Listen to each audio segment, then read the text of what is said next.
10 محرم کے روزے کے بارے میں چند چیزیں ذہن نشین کر لیں کہ محرم کی 10 تاریخ کا روزہ کفار مکہ بھی رکھا کرتے تھے اور یہود و نصارہ بھی رکھا کرتے تھے۔ تو کفار یہود و نصارہ کی تقلید ہی میں 10 محرم کی 10 تاریخ کا روزہ رکھتے تھے، کعبے کے غلاف کو چینج کرتے تھے، نبی صلی اللہ علیہ وسلم بھی روزہ رکھتے تھے اور آپ صلی اللہ علیہ وسلم صحابہ کو اس کا حکم نہ دیا کرتے تھے۔ دوسری اس کی کیفیت یہ ہے کہ نبی صلی اللہ علیہ وسلم مکہ سے مدینہ ہجرت کرتے ہیں، صحابہ کرام کو رمضان کی فرضیت سے پہلے محرم کی 10 تاریخ کا روزہ رکھنے کا حکم فرماتے، اور امام ابو حنیفہ رحمہ اللہ کہتے ہیں کہ یہ روزہ واجب کے زمرے میں تھا۔ البتہ شوافع اور حنابلہ کی یہ رائے ہے کہ یہ فرض نہیں تھا بلکہ ایسا مستحب تھا جس کی تاکید کی گئی ہے۔ بہرکیف آپ صلی اللہ علیہ وسلم صحابہ کرام کو حکم فرماتے، صحابہ کرام اس روزے کا اہتمام کرتے، یہاں تک کہ بعض روایات میں آتا ہے کہ چھوٹے بچوں کو روزہ رکھاتے اور جب وہ بھوکے ہوتے تو ان کو کھیلنے میں مشغول کر دیتے تھے۔ اس سے اس روزے کی عظمت معلوم ہوتی ہے۔ تیسرا سینیریو یہ ہے کہ نبی صلی اللہ علیہ وسلم پر جب رمضان کے روزے فرض ہوئے، آپ نے محرم الحرام کے مہینے کی 10 تاریخ کے روزے کو مستحب قرار دیا اور فرمایا من شاء فلیصم ومن شاء فلیفطر، جو چاہے رکھے اور جو چاہے چھوڑ دے۔ چوتھا سینیریو یہ ہے کہ نبی صلی اللہ علیہ وسلم اہل کتاب کے طریقے پر عمل کرنے کو پسند جانتے تھے،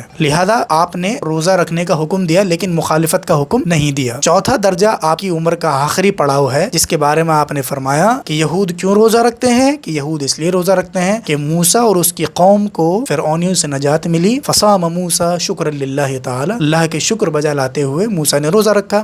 تو نبی صلی اللہ علیہ وسلم نے فرمایا نحن احق بموسیٰ منکم، ہم تو تم سے زیادہ حقدار ہیں موسیٰ کے، فنحن نصوم، ہم بھی روزہ رکھیں گے۔ پھر آپ نے فرمایا کہ اگر میں زندہ رہا تو اگلے سال ان کی مخالفت میں ایک روزہ پہلے یا بعد میں رکھوں گا۔